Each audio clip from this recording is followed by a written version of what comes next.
আজকের বিশেষ খবর, গোপাল খেমকা হত্যার মামলায় এক এনকাউন্টারে নিহত মূল অভিযুক্ত। সামনে চমকে দেওয়ার মতো আরও তথ্য রয়েছে।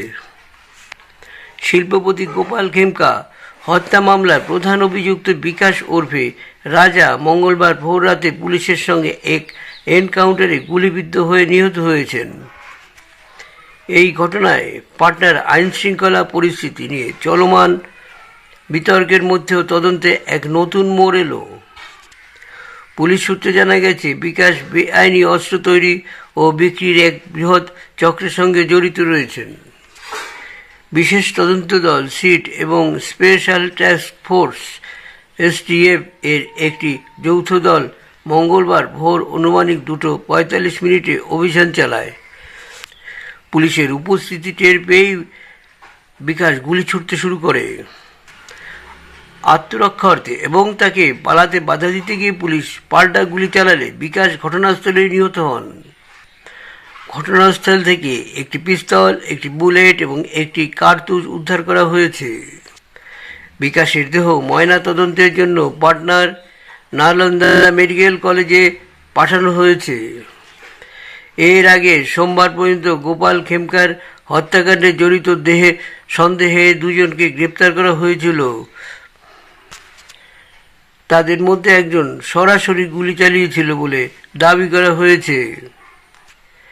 এছাড়াও যে ব্যক্তি সুপারি কিলার ভাড়া করেছিল বলে সন্দেহ করা হচ্ছে, তাকেও পুলিশ হেফাজতে নেওয়া হয়েছে। এক সিনিয়র পুলিশ আধিকারিক জানান, এই দুই ব্যক্তিকে পাটনাতে STF ও পাটনা পুলিশের যৌথ অভিযানে গ্রেপ্তার করা হয়েছে। তদন্ত চলছে এবং যথাযথ আরও বিস্তারিত জানানো হবে। গত 4 জুলাই রাত 11:40 পাটনার গান্ধী ময়দান এলাকায় নিজের বাড়ির গেটের কাছে বাইকে আসা দুষ্কৃতীদের গুলিতে গোপাল খেমকার মৃত্যু হয়। উল্লেখ্য, 7 বছর আগে হাজিপুরে তার ছেলেও একইভাবে গুলিবিদ্ধ হয়ে নিহত হয়েছিলেন। এই হত্যাকাণ্ডের ঘটনায় রাজ্য জুড়ে তীব্র চাঞ্চল্য সৃষ্টি হয়েছে। মুখ্যমন্ত্রী নীতিশ কুমার গত শনিবার একটি জরুরি বৈঠক ডেকে রাজ্যের আইন শৃঙ্খলা পরিস্থিতি পর্যালোচনা করেন এবং এই মামলায় দ্রুত তদন্ত শেষ করার নির্দেশ দেন। প্রসঙ্গত, গোপাল খেমকার সঙ্গে ভারতীয় জনতা পার্টির BJPর ঘনিষ্ঠ সম্পর্ক ছিল বলে জানা গিয়েছে, যা এই হত্যাকাণ্ডের রাজনৈতিক গুরুত্ব আরও বাড়িয়ে তুলছে। বিকাশের এনকাউন্টারে নিহত হওয়া ঘটনা এই হাই প্রোফাইল মামলার তদন্তে কী প্রভাব ফেলে সেটাই এখন দেখার রয়েছে।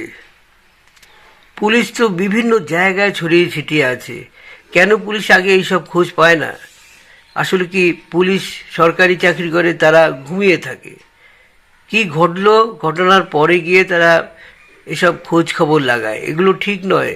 আমার মনে হয় প্রথম থেকেই এর ছেলেকে যখন 7 বছর আগে মেরেছিল, সেই ঘটনা যখন ঘটেছিল, তবে কেন এই পুলিশ এবং সরকার কেন এর গুরুত্ব দিয়ে তদন্ত করা হয়নি? যদি তদন্ত করা হতো তাহলে আজকের এই ঘটনা হয়তো ঘটতো না। তা বন্ধুরা, আপনাদের প্রতিক্রিয়া অবশ্যই জানাবেন। ডেসক্রিপশন বক্সে অবশ্যই আপনারা জানাবেন আপনাদের প্রতিক্রিয়া অনেক মূল্যবান।